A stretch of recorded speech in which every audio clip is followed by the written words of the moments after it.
Coucou, c'est Love Sab. Aujourd'hui, je vais te parler de perte d'intérêt. Mais tout d'abord, je veux te souhaiter la bienvenue sur cette chaîne YouTube dédiée aux hommes et aux femmes en couple ou célibataires qui ont ce rêve commun de vouloir vivre une relation amoureuse dans laquelle ils vont se sentir aimés tels qu'ils sont, dans laquelle ils vont s'éclater, dans laquelle ils vont kiffer. Parce que oui, c'est important d'être heureux en amour. Alors, si je te parle de perte d'intérêt, je suis sûre que ça te rappelle des souvenirs. Je suis sûre que ça t'est déjà arrivé de commencer une relation dans laquelle tu te sens super bien, une connexion, une communauté d'âme, une entente si exceptionnelle. Et puis tout à coup, eh bien, tu sens que la personne s'éloigne. Tout à coup, tu n'as plus le petit message quotidien ou petit message du matin, petit message du soir que tu pouvais recevoir avant, et surtout la personne ne te demande plus vraiment de nouvelles, elle se contente de répondre, et encore si elle répond, si ça se trouve elle ne répond même plus. Et ça se passe comme ça, de manière abrupte, presque du jour au lendemain, tu vois. Bon, ça c'est quelque chose qui est très douloureux, surtout si tu as commencé à t'attacher à cette personne, si tu as vu en elle quelqu'un avec qui tu pouvais vraiment vivre une belle histoire. Alors, déjà, je vais te demander quelque chose, c'est d'arrêter le petit vélo dans la tête, tu vois, d'arrêter de te poser 40 000 questions. Et aussi, si tu le peux, de ne pas lui poser de questions. Parce que si cette personne s'est éloignée, il y a une raison, d'accord ? Peut-être qu'elle a besoin d'un petit moment pour réfléchir. Peut-être qu'elle a des soucis de son côté aussi. Mais ça peut aussi être par rapport à ton couple. Mais ce n'est pas pour autant qu'elle a besoin que tu lui parles. Tu vois, parce que justement, si c'est par rapport à votre couple, eh bien, il vaut mieux la laisser réfléchir de son côté et toi réfléchir de ton côté. À la limite, tu t'occupes. On ne vit pas que pour l'autre et que pour notre relation amoureuse, on est d'accord. Donc ça veut dire que tu as une vie, tu as des amis, tu vas passer du temps seul, tu vas sortir danser, tu vas regarder un film que tu aimes, tu vas bouquiner, voilà. Tu vas vivre ta vie sans chercher le contact avec cette personne. Tu peux de temps en temps lui envoyer un petit message sympa, mais ne cherche pas la discussion tant que cette personne ne va pas vers toi. Et puis, ce que j'ai envie de te dire, c'est que même si cette personne perd de l'intérêt pour toi, et puis même si c'est durable, et puis qu'en fait ça n'aboutit pas à la belle relation dont tu rêvais, il faut que tu saches que ça ne veut dire en aucun cas que tu n'es pas intéressant ou intéressante. Tu vois, ça n'a rien à voir avec toi. Ça, c'est important que tu le saches. Perte d'intérêt ne signifie pas je ne suis pas intéressant, je ne suis pas intéressante, je ne suis pas assez, je ne fais pas assez, voilà. Tu vois, ça, c'est vraiment à proscrire. Parce que une perte d'intérêt, ça peut juste vouloir dire que la personne s'est rendue compte que finalement tu ne lui correspondais pas. Mais ne pas correspondre à quelqu'un, ça ne veut pas dire ne pas être une belle personne. Ce sont vraiment deux choses très différentes.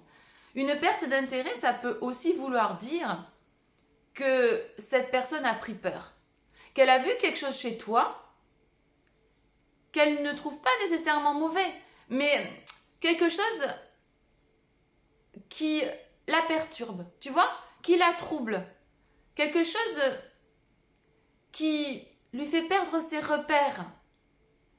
Et ça peut vraiment engendrer une perte d'intérêt. Parce que si cette personne se dit qu'avec toi, elle ne sait pas trop comment agir parce qu'elle n'est pas habituée au style de relation qui s'annonce, tu vois, eh bien, elle peut faire machine arrière. Même si ce qui est envisageable avec toi est beaucoup plus beau, beaucoup plus pur, beaucoup plus paisible que ce que cette personne a connu avant. Tu vois ? Et oui, parce que quand quelqu'un a attiré toute sa vie des schémas relationnels conflictuels, dans lesquels ne s'est pas senti vraiment aimé pour qui il était, dans lesquels il devait faire des efforts pour montrer son intérêt, pour montrer à l'autre qu'il avait de l'amour pour cette personne. Tu vois, si la personne que tu viens de rencontrer est habituée à des schémas compliqués, il est possible que si toi, tu lui proposes une relation apaisée, cool, zen, eh bien, finalement, il ne se sente pas de partir dans cette relation. Parce qu'il va se dire, mais attends, il y a quoi là derrière, quoi? Je vais m'en prendre une bien forte, hein, parce qu'en fait, là, je me dis, c'est tout beau, tout rose, mais une relation, c'est pas tout beau, tout rose, tu vois, c'est ce qu'il va se dire, puisqu'en fait, il n'a jamais connu de relation de ce type. Donc, il se dit, il y a forcément anguille sous roche, donc je freine. Tu vois, je freine et peut-être même, je me désengage totalement. Et le paradoxe, c'est qu'une personne qui va se plaindre d'avoir connu tout le temps des relations dans lesquelles il n'était pas bien, eh bien, peut refuser une relation qui s'annonce beaucoup plus douce, beaucoup plus apaisée. Et qu'on ne me dise pas que c'est la peur de s'ennuyer, parce que ce n'est pas vrai. On ne s'ennuie pas dans une relation douce et apaisée où chacun s'aime pour qui il est. Ça, c'est des conneries. Hein. On ne s'ennuie pas dans une relation comme ça. Et ce n'est pas, je ne veux pas croire non plus que ce soit extraordinaire d'être tout le temps en train de se prendre la tête avec son mec ou sa nana. Ça non plus, j'accepte pas. Ce n'est pas l'ennui que l'on redoute, en fait. C'est un schéma auquel on n'est pas préparé et qui nous fait perdre nos repères, en fait. Et surtout, c'est cette phrase qui revient tout le temps de « Non, mais en fait, c'est trop beau pour être vrai, en fait. » Cette complicité, cette communauté d'esprit. Non, forcément, va y avoir un bins là derrière. Tu vois? Donc ça, c'est vraiment une des raisons pour lesquelles tu peux noter une perte d'intérêt de la part de ton partenaire. Et une autre chose aussi que j'ai envie de te dire, c'est que quand une personne perd de l'intérêt pour toi, non seulement ça ne veut pas dire que tu n'es pas assez bien, mais ça peut vouloir dire que tu es trop bien. C'est-à-dire que cette personne, elle a peur de ne pas être à la hauteur avec toi. Tu vois? Donc vraiment, c'est quelque chose sur lequel on doit changer notre mécanisme. Tu vois?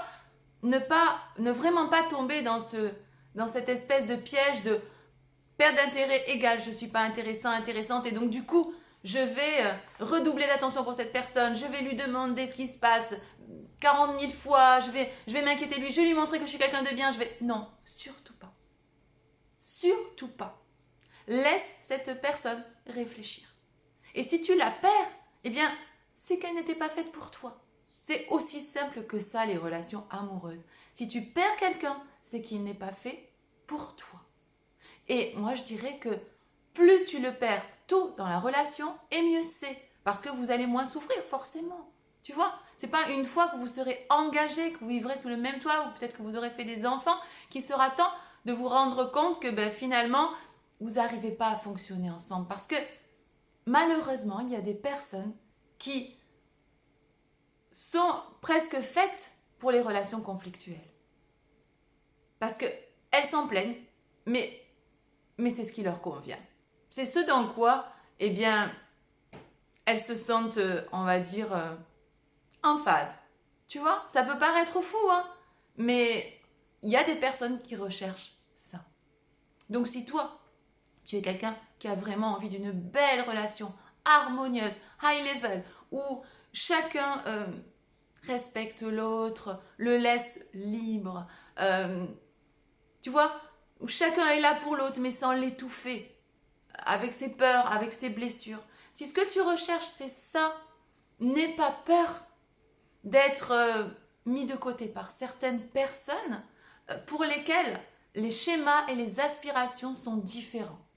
Ça c'est vraiment très important. Sauf si tu veux, bien après, vivre une relation toi aussi conflictuelle, mais je suis sûre que si tu es ici, à me regarder, c'est que tu recherches l'harmonie.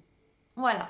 Donc ça, c'était ce que j'avais à te dire aujourd'hui. C'est vraiment un thème qui me tient particulièrement à cœur et j'espère bien que ça t'aura aidé ou éclairé. Voilà. Donc je te souhaite une très belle fin de journée et je te dis à très bientôt. Ciao, ciao!